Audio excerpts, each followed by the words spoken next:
Hola, buenas tardes. La meditación de hoy está titulada Jesús y las tradiciones y está basada principalmente en dos versículos.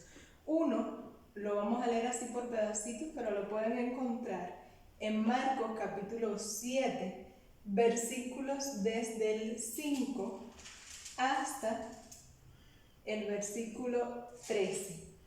Vamos a ir leyendo algunos fragmentos y dice: ¿por qué tus discípulos no andan conforme a la tradición de los ancianos, sino que comen pan con manos impuras?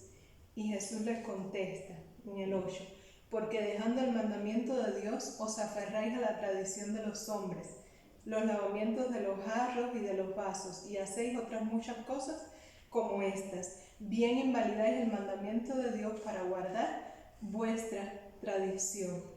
Y les vuelve a repetir en el 13: invalidando la palabra de Dios con vuestra tradición que habéis transmitido, y muchas más cosas como estas hacéis. Entonces, el segundo versículo que vamos a estar analizando es 2 Tesalonicenses 2, versículo 15. Así que, hermanos, estad firmes, retened la doctrina que habéis aprendido, sea por palabra o por carta nuestra. A ver,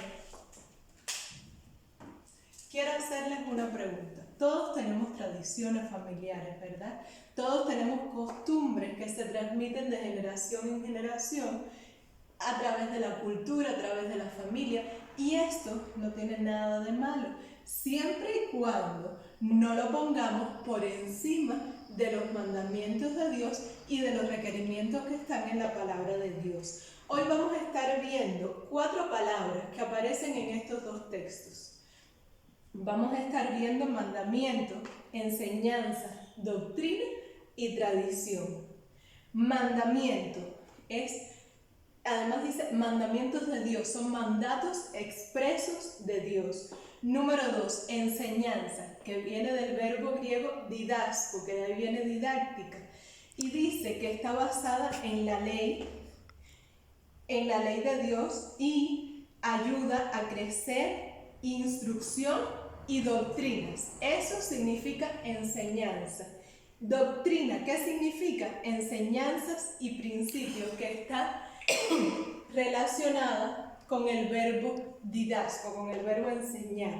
Y el verbo tradición en el original griego es el verbo paradosis y significa instrucciones, tradiciones o entregas. Podemos ver que el verbo tradición, ni siquiera el verbo paradosis no significa solo tradición, significa instrucciones o entregas. Quiere decir que a veces este verbo en la Biblia está usado como tradición y a veces está usado como instrucciones entregadas por Jesús.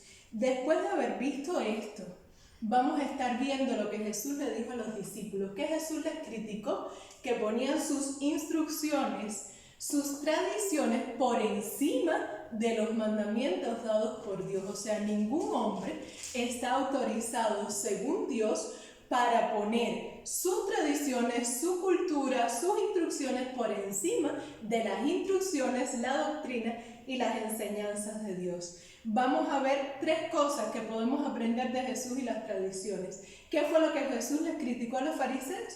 Número 1, desechan el mandamiento de Dios. Nunca debemos rechazar las palabras directas del Salvador. Número 2, ponen sus tradiciones por encima de la ley de Dios. Y número 3, en 2 Tesalonicenses 2:15 lo que nos está diciendo es: retén las doctrinas, enseñanzas o instrucciones entregadas por Jesús. Jesús nunca nos mandaría a tener las tradiciones de los hombres por encima de la Biblia, pues Él lo criticó. Podemos ver que Jesús estableció una sana convivencia entre las tradiciones y la palabra. La palabra es la máxima regla de fe y práctica y la única, y las tradiciones ocupan un lugar secundario. Recordemos lo dicho por Jesús en 2 Timoteo 3, del 14 al 16. Y dice: porque desde niño has conocido las sagradas escrituras, las cuales te pueden hacer sabio para la salvación. ¿Sí? Y dice que debemos guardar esto que hemos aprendido. Para concluir, deseo hacerlo con una cita que está en Testimonios para la Iglesia, tomo 6, página 151, y dice: muchos tienen vendas en sus rostros en estos tiempos.